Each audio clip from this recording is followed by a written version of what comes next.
share fall after you initiated your report substantially? Pardon me, sir? Why did the share fall substantially after you initiated with a buy report?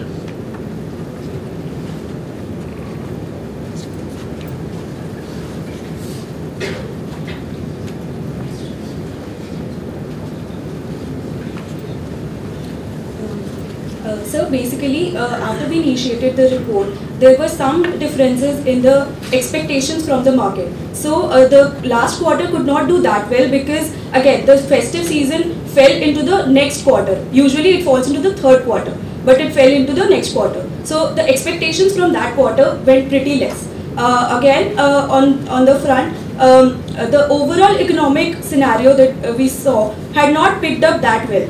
But again, a point to note is that the free float in the market is quite less. So that has also an impact on the movement of the stock. Two questions. First one, you talked about very strong support from the parent. What is the data you have to prove that?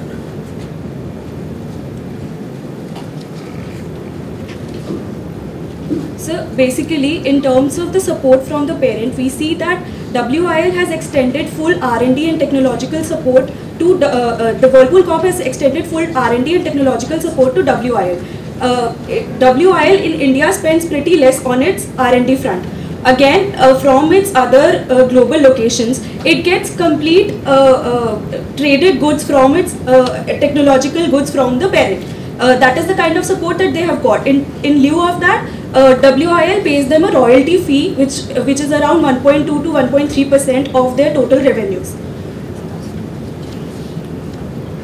Moreover, recently Whirlpool Corp has also acquired Sanyo Electricals in China.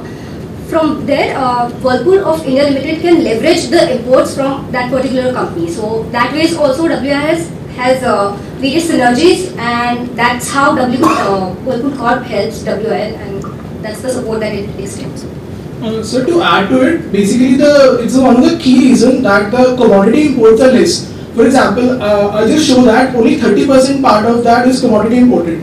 Because of the strong technological advantage, they manufacture most of the products in-house. That is washing machines and the refrigerators, which comprise of 85% of revenues. And as she pointed out, the Sanyo will give them a design advantage that other multinationals might have on Whirlpool. So we can say that the parent support has helped Whirlpool very much. Second question, if I couldn't really work out the numbers very quickly based on your presentation, but if I look at the numbers, you're talking about almost a 14-15% earning growth, right? Yes. And you're talking about a PE multiple, if I look at it, around 40 times plus. Yes. Yeah? And Whirlpool is the number 3, number 4 player in the segments of tablets. Don't you think it's such an overvalued company for a 13-14% earning growth with a 40x multiple with number 3, number 4 player? I mean, why should I even bother about it?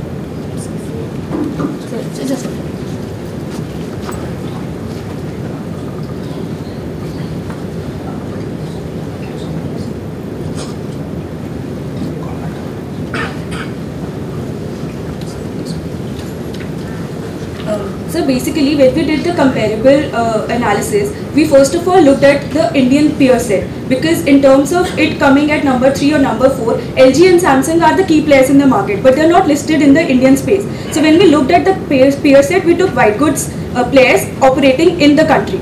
So that was the first thing. In that, we saw that Whirlpool has one of the in the median terms, it has lower multiples as compared to the median of the industry. So that was again one reason, because we feel that it will ultimately reach to the median levels. Again, we have done a comparison of Indian peers to global peers to understand what differential they hold. Like we compare, the international peers have an average of 13 or 14x of multiples of PE. But in terms of penetration levels, they are quite highly penetrated. So we feel that the multiples are justifiable. And even we compare to the auto sector, two-wheeler segment, because they have the same growth drivers. So we saw that again they are much more penetrated into the rural areas in which the white goods segment is not penetrated that much. So therefore the multiples that currently all the players are trading at are justifiable in that sense. So did you check what the auto companies, when they are not penetrated, what multiples they were trading?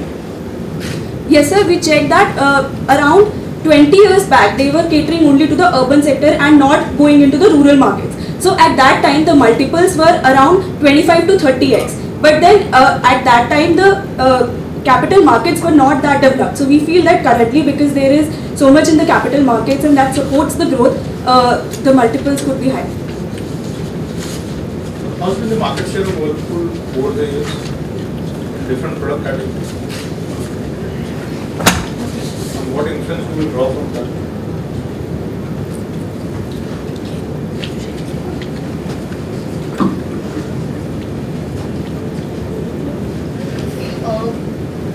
Overall, in the past 1 or 2 years, its market share overall has been declining. But then we found out that WL more or less focuses on profitability more than the market share.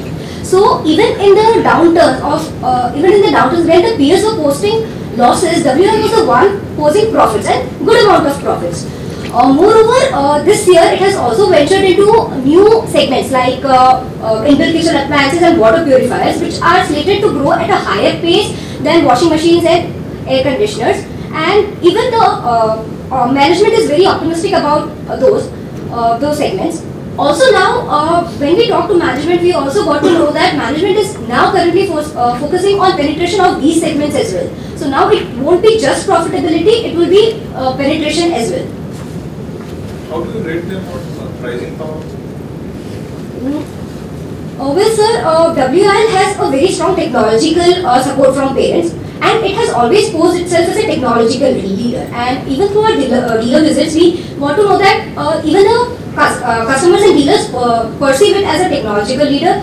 Also, it has very great foothold in 3 and above star rated products. So that way we feel that by leveraging on technology, and the second thing is by premiumization. Like we mentioned in the PPT, now people are moving on to more premium products, and WL predominantly operates in that. So those premiumization and technology will help WL price their products at a premium to their peers. And sir, just to add to your previous question, till now Whirlpool has been focusing on the premium segment, as in only to the they wanted to categorize themselves as a technological leader. But from a conference call, what we have realized is that from the year 2000, starting from the year 2015-16, they would also be looking at penetration. And this is, I'm not talking about rural penetration, but urban penetration per se. They were saying that up to 50 million households on an average are not even penetrated. So that is one thing that they're working on. And also in addition, with initiatives like smart cities coming up, they have tied up with realtors like DLF, where any structures that they would build, in those structures, they would be providing with in-house kitchen appliances. And also they have come up with franchise stores like Whirlpool Hot Tech Kitchen, where they would be selling state-of-the-art kitchen appliances and water purifiers for the urban segment. So just to add to it, the pricing power is also derived from the distribution network. For example, the insights that we got from the dealers, even though they give lesser margins than for say LG or Samsung, but the dealership network is very much loyal to them, because the cash cycle that they pay their dealers in, for comparison, in 1 month, as compared to LG or Samsung of 3, 4 months. So that is a very big that it gives them a pricing power based on the loyal dealership network. How do you guys as investors, read this fact that they've lost considerable market share over the last 4-5 years?